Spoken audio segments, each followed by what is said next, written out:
is Jackie Finney Mullins. My parents, John and Margaret Finney, purchased land in L&J Gardens in 1967, and they moved into the house located at 1013 Dulcie-Avenue in February of 1968 with my brother, John Fitzgerald Finney, who was 6 years old at the time. The house plans were developed and drawn out by architect William Milligan II, who was their soon-to-be new neighbor. Before moving into their first home in L&J Gardens, my parents lived with my father's parents in Norfolk, Virginia.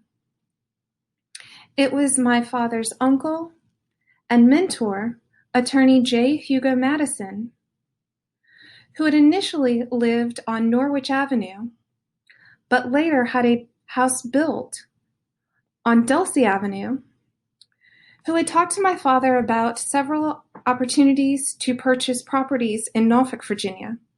However, when the lot became available in L&J Gardens that was located 2 doors down from his house, he immediately contacted my parents.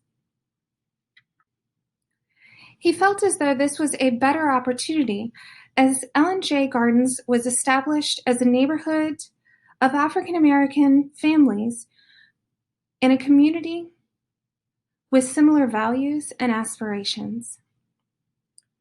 While at this time it was still the practice for the area country clubs to ban blacks from membership, right here in L&J Gardens, we had many of those amenities available to us. It was at my uncle's house that I learned how to swim from Alice Ferguson. The home of Brenda and David King came with a full-size tennis court in their backyard, and this is where I learned how to play tennis. But it was the sense of community that made L&J Gardens special. My parents knew that they could send their children out to play, and the neighborhood parents kept a close watch. You knew that any mischief would be reported with a phone call after a few words of guidance from a concerned neighbor. Billy Milligan, who lived next door, was always up for some swing time in my backyard when we were young, and the neighborhood kids would gather at the Proctor's backyard on Tejo Avenue. Their curve slide and swings rivaled any school's playground. It was exciting to have my brother's friends from the neighborhood come over to talk about their experiences off at college. The idea that it takes a village to raise a child was significant to the parents here in L&J Gardens, and I remember the neighborhood fondly as a collective of love and nurturing. My parents continue to live at the house on Dulcie Avenue today.